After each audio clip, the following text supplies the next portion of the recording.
This is Rock and Roll English. Real people, real English. Here's your host, Martin Johnston. Hello everyone and welcome to another episode of Rock and Roll English. Episode number 247, baby. Oh yeah.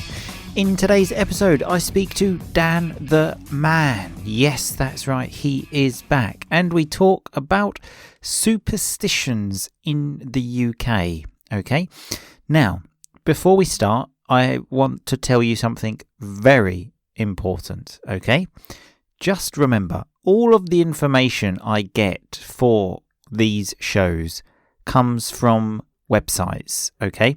Websites which I'm not always 100% sure if they can be fully trusted. I do not check all of the facts, okay? So the message is, don't take what you hear on this podcast as gospel, okay? So when you take something as gospel, it means you think it's definitely true. It might be true. It definitely might be, but I cannot guarantee that. I'm just reporting stuff I see on websites, okay? That's my job. Well, that's what I think my job is, okay? Because I'm telling you this as Dan the Man questions my facts, let's call them, in today's show numerous times. And he may be right, okay? Because remember, I only do 5 minutes research. So if you hear something on the show and you think, I don't know if that's right, let me know. This is why I share the episode on social media, on Facebook and Instagram, so you can interact, you can comment. So as I said, if you hear something and you think, I'm not sure about that, please let me know. We can discuss it. But that is enough from me. My important announcement is over. Here is today's episode where we talk about the best shirt to wear for when a bird shits on you, the real reason Dan the Man is leaving France, Mary Poppins, Tarzan the Cat, and much more. Happy listening. Dan the Man, how are you today? I'm good. How are you? Always fantastic, Dan. Always fantastic. Even though there was some confusion in starting this call on Zoom, Dan the Man is still not so comfortable with opening a Zoom link. There's no confusion. You weren't prepared. So just so people know, I sent Dan the link on WhatsApp, but he still hasn't actually realised that you can use WhatsApp on your computer, and then made me email it to him. Dan the Man still sends SMS text messages. You're lying. I do realise you can get WhatsApp on your computer. I just think it makes more sense to email it. I think times are moving on, Dan. Email's a thing of the past, okay? Yeah. Now we're on WhatsApp, okay? Next time, Dan the Man's going to ask me to send him the link on a piece of paper in the post. But move with the times, Dan. I'll never tell you my address. So. Didn't want to know. Anyway, Dan, how do we usually start the show? With a review. And do you think we have a review? No idea. Okay, good answer. The answer is yes. I wasn't sure if I had read this out before, but this particular rock and roller sent me an email to say, no, you haven't. So I'm very glad to read this out, especially for the title, Dan, okay? And you're going to love this, okay? The title is Martin is a Genius, okay? just for you, that one. Sure. Okay, and it goes on to say, I would have found this podcast entertaining even if I had not been interested in improving my English. Lovely third conditional there. I started listening to it just to be exposed to some British accents. It ended up affecting my views, not only on language learning, but on languages in general. Above all, this podcast simply makes me feel good. Discovering it has been like one of those encounters which brings joy to your life. I've not listened to all the episodes yet, so I always look forward to the next opportunity to catch up with Martin and his great team of friends. Wait for this, Dan. Sweet Dan the Man. Sweet. It's the first time I've been called that. Yeah, I agree. I don't know what episode she's been listening to here. But yes, sweet Dan the Man. Charming Boom Boom Cannon. Kind of makes yours look a bit stupid now, Dan, but whatever. Neat Corporal Coma. Okay, sure, good adjective. Classy Clarification Charlie. great adjective, charismatic Hellraiser, exotic substitute Sabrina. Thanks to them all and anyone else who's taken part on the show, especially thanks to the talented and big-hearted Martin Johnston. You know, it's too bad we're both already married with children. Smiley face. Kidding aside, I adore you. And by the way, it's interesting to listen to an Englishman's point of view about life on my island because she lives in Sicily. For these and so many more reasons, please keep on rocking, Valentina. Whoa. Do you know, before you mentioned the marriage thing, I was sure your mum had sent you that. No, my mum has left a review in the past. I can't remember when. 4 stars. Yeah, that's the only 4-star review that we got was from my mum. But no, so thank you very much for that, Valentina. An absolutely amazing review. And yeah, Dan the Man loves being called sweet as well. Mm-hmm. I just want to sort of touch you on the head now, Dan. Just, pat you and just ruffle your hair a little bit, just to move someone's hair, to ruffle their hair and say, "You're so sweet, Dan. You're so sweet." Yeah, please don't do that. Right. Okay. So on to today's show. Okay. So obviously I knew I was recording with you, Dan. And I was thinking, what can we talk about? And I must admit, you don't really fill me with a lot of inspiration, okay? Not many ideas. You asked me to come onto the show, remember that? Yeah, okay. I was perfectly happy to get on with my life. Well, all the ideas were flowing, and then when you said yes, all the ideas were sucked out of my head, okay? So I asked the Rock and Roll English family for some inspiration and got lots, actually. And one in particular is UK superstitions, okay? So superstitions being things that you do or don't do to avoid or bring good luck, let's say, okay? So we're going to look at some of these. We're going to start with the UK ones, some are universal, and then maybe move on to some from around the world, okay? Mm-hmm. So number one, this is in the UK. I don't know if this is international, is it brings apparently good luck when a bird shits on you. Hey, Dan. Mm-hmm. That happened to me the other day. Yeah? And how did you feel? Well, pissed off because it shat all over my white shirt that I love, and then I had to walk back home to get changed to go back out again.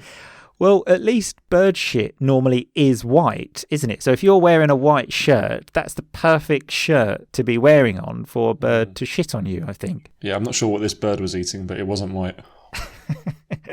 That's the thing, though, isn't it, when a bird shits on you? I actually vividly remember this. So a nice term there, vividly. I remember it really well.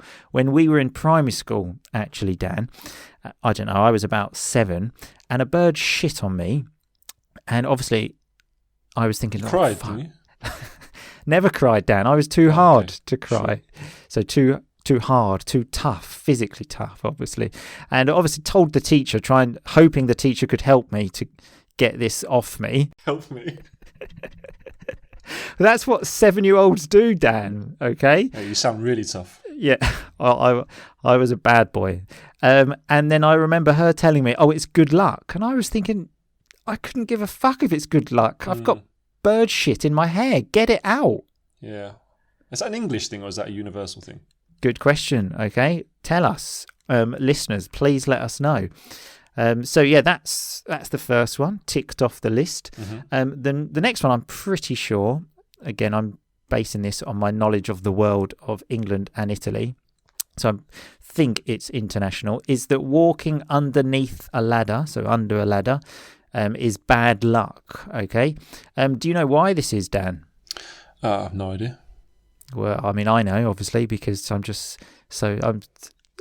got so much culture inside of me that I just know all of these facts. Sure. Well, I imagine it's something to do with someone dropping something on your head, no? Incorrect. Great try, though, Dan. It's because it kind of looks like the gallows, and I didn't even know what gallows were, so I had to Google this. And it's the place where people used to get hung. So when you hang someone to death, and it kind of looks a bit like that. And it does. And when I saw these pictures on Google Images, when I Googled the word like gallows, I then noticed something strange, that when people used to get hung, many people used to go and watch this. Could you imagine that? Yeah. what are you doing later? Just going to see someone get hung and die? Well, it depends who it was, I guess. Again, see, I wouldn't like to see anyone, but I could imagine Dan going there with someone he really didn't like, just going, have that, you bastard. Just to make sure the job gets finished. Yeah, I can imagine them. Any volunteers to help kill this person, Dan the man? Yep, sure. I'm here to offer my services. Well, I'm not sure I could kick the stool, but I mean, if it was someone you hated, then maybe. I don't know. When I say someone I hate, not say it was someone who was a real criminal, a murderer, rapist, then I think I could go and watch. Honestly, I think you would kick the stool for a lot of people there, Dan. So remember, the stool is the thing you stand on, then you kick it away. The person then hangs to death. Hope you're having a good day out there. Enjoying this listen about bird shit and hanging to death. But yeah, I really think that Dan the man would take pleasure in kicking the stool. No, never. That's not true. Right, okay. So the next one is opening an umbrella indoors. This one exists in England. Obviously, it rains a lot as well. Again, exists in Italy. I'm not sure about the whole world. That's considered bad luck. Did you not know this, Dan? Well, it's also a bit stupid as well, isn't it? I mean, I can imagine, again, someone opening an umbrella and Dan the man saying, right, we're going to have to take you and I'm going to kick your stool away now for opening this umbrella. How stupid are you? But why would you open an umbrella indoors? I think I have done it once. I can't remember. There Maybe to try and get some water. All makes sense now, doesn't it? Yeah. Yeah, I mean, admittedly, yeah, not something you do very regularly, but something to avoid, Dan. Okay, something to avoid. This is great life advice. Thank you.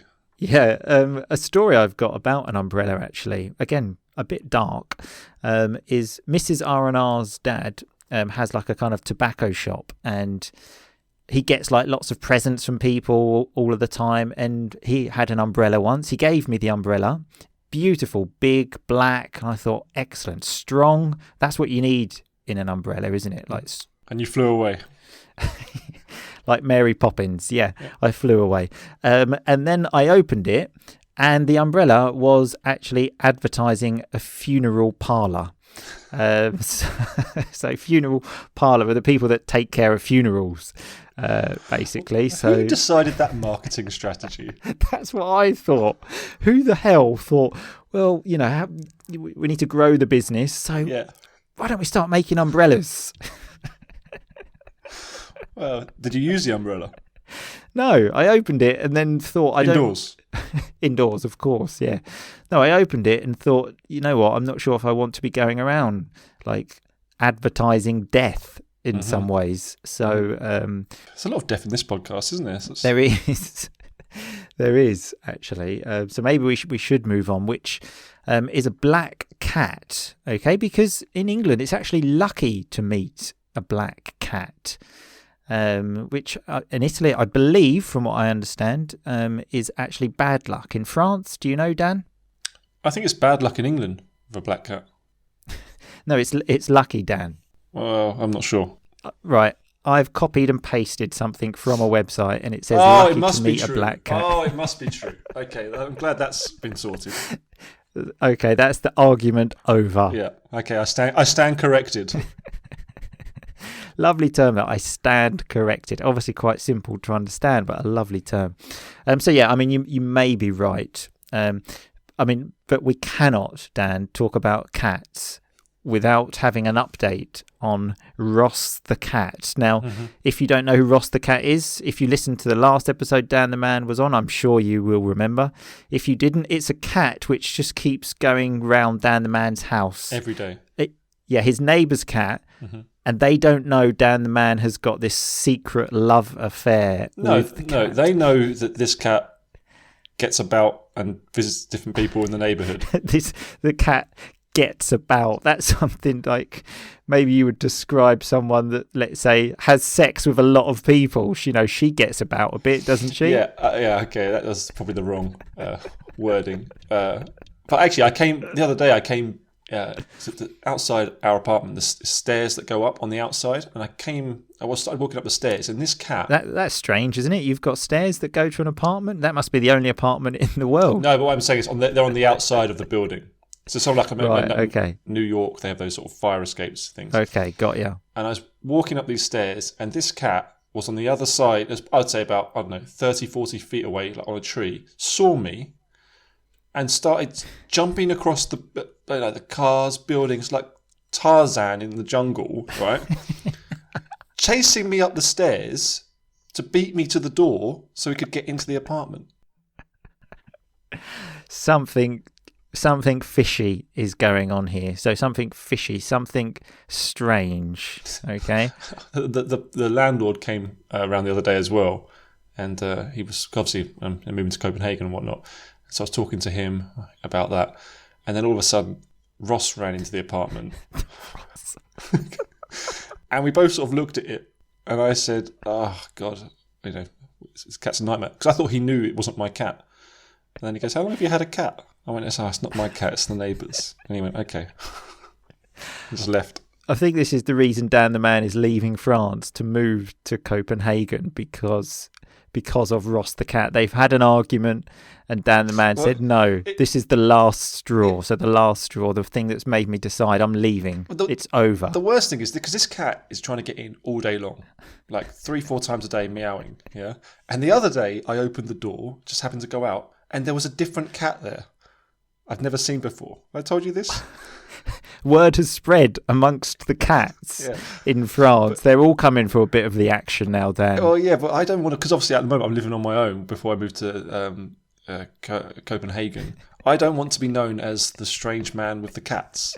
So I think it's a bit late for that, Dan. Maybe. Okay? It's a little bit late. Everyone's already... I've even heard about it. There's a bloke in the south of France, so a man, and he's got loads of cats. Yep. And no one knows what he does with the cats when the door is closed. It worries me that this is in your head, because every time we talk, you mention this. I'm just worried about you wearing pants when the cats are around. Listen, okay? I promise you, don't worry about me and pants. Get that image out your head. Okay, I'll do my best. So moving on. The next one here is seeing a magpie. Now, if people don't know what a magpie is, it's a type of bird. Now, I must admit, I don't think I would be able to recognise a magpie, but Dan the Man certainly would, because are you still into bird watching, Dan? I don't think I was ever into bird watching, but I just dabbled. Okay, lovely term there, dabbled. So when you do it just a little bit, just so he could, pretend to be intelligent, just so he could Is that a mark of intelligence, looking at birds? Well, I think no, but I'm worried that you think it is. I could imagine you in a French cafe, like having a coffee, talking English with a French accent, and saying to people, "Oh, sorry, this book I'm reading, is this in your way? Sorry, it's just about birds, about bird watching. That's what I do at the weekends." Trust me, I regret mentioning to you that I was looking at birds. But I do know what a magpie is, yes, because it's common sense. Right, okay. Something, obviously, I lack. But, so, yeah, magpies, though, they're quite a strange creature, I think, because there are lots of stories about magpies. There's one about, for example, they steal jewellery. Silver, yeah. Yeah, which, I mean, I've never seen a magpie steal silver or any shiny Well, you don't know object. what a magpie is, so that'll be difficult, won't it? Good point. Yeah, because I mean, a bird. Then I've never seen a bird steal rings or bracelets or necklaces. Nothing. Yeah. So yeah, that's one. And then apparently, in terms of like luck and superstitions, they bring different things. There's a song, isn't there? Like a rhyme. Yeah. So apparently, if you see one magpie, this is crazy. You should salute it and ask how its wife is. Now, first question, do magpies have wives? Good point. Do they have like weddings and invite other magpies? So it's 1 for sorrow, 2 for mirth, which I didn't know that word, apparently means joy, 3 for a funeral, 4 for a birth. So yeah, very, very interesting creatures. I've heard a different rhyme to that. Dan, I've copied and pasted this from a website. Okay. It's one for sorry, two for joy. No, yeah, one for sorry, two for joy, three for a girl, four for a boy. I don't know. I can't remember the rest of it. Yeah, I think mine was more intellectual because I had mirth, which means joy, which I didn't know meant joy, but again, looked on Google. So, sure. Must be true. Exactly. So, another one here is putting shoes on the table. Now, I didn't know this, but apparently this is a very English one. Have you heard of this, Dan? Why would you put shoes on a table? Now, that is exactly what I thought when I heard this. That's even more stupid than opening up an umbrella indoors. Yeah. I imagine that the same people who open umbrellas indoors also put their shoes on the table. Well, I have opened an umbrella indoors, but I've never put shoes on a table.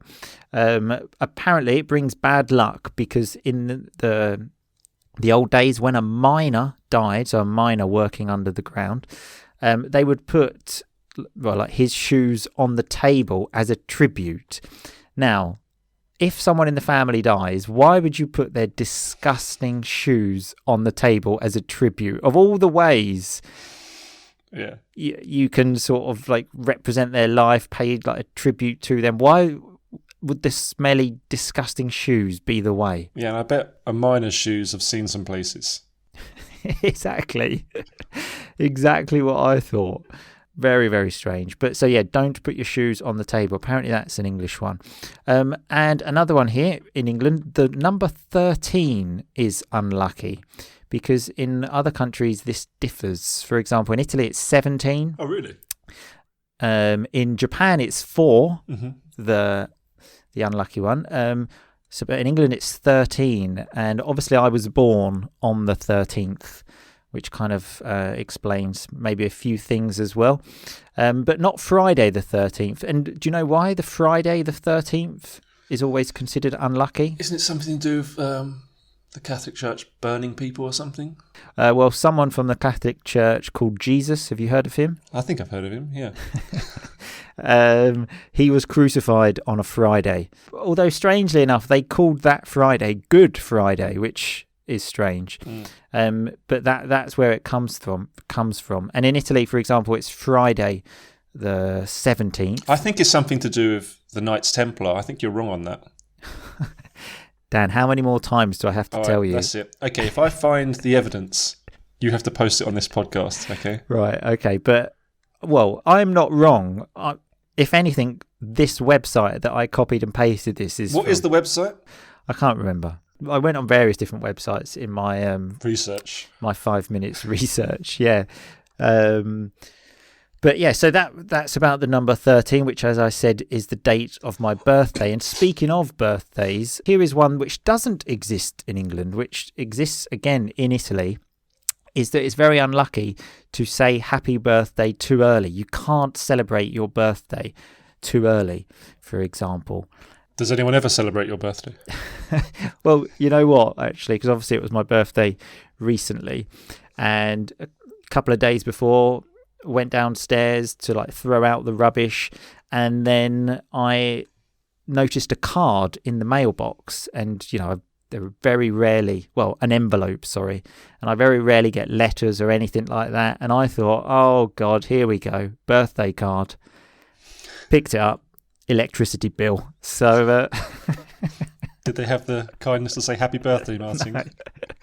They didn't even say that. But I was so sure. I was thinking, oh God, here we go, bloody hell, another birthday card, electricity bill. Did you have a good birthday? Yeah, it was right. I mean, as birthdays go when you're 37. It was pretty good. But yeah, this thing about celebrating early doesn't exist in England, does it, Dan? Yeah, I don't think so. And the proof I've got of this is I actually have a DVD. Well, it was a video and has been now made into a DVD of my birthday in 1993. Okay. And it was from the 5th of November, which is like fireworks day in England. Which was a week before my birthday. And Dan the Man is in this video. And I tell you, I have never seen a child with a worse haircut. So his hair is just all down. And you can see probably his mum has just put a bowl on his head, like a bowl that you would eat cereal from, and just cut that line. Literal. I used to get a lot of compliments on that haircut. Literally a bowl haircut. Yeah. But I mean, not a lot has improved with your hair over the years, but keep trying, Dan. One day you will have a good. So it is a different haircut. It is a different haircut then, yeah. Kind of. Because you've always said I've always had the same haircut, so you have to backtrack now. Okay, well you've moved away from the bowl, but so yeah. So anyway, we've actually run out of time, Dan, so we're going to have to continue talking about this in the family episodes. But it has been a pleasure talking to you about all of this. Don't open any umbrellas inside. Put shoes on the table. Don't let birds shit on you. Yeah. Don't let birds shit on you. Be careful of magpies, but most importantly, keep your pants on when cats come into your house. This is like the rock and roll English 10 Commandments, isn't it? Very similar. Very similar. Okay. Well, thanks a lot for your time, Dan the Man, and we'll see you soon. Yep. See you later. Bye-bye.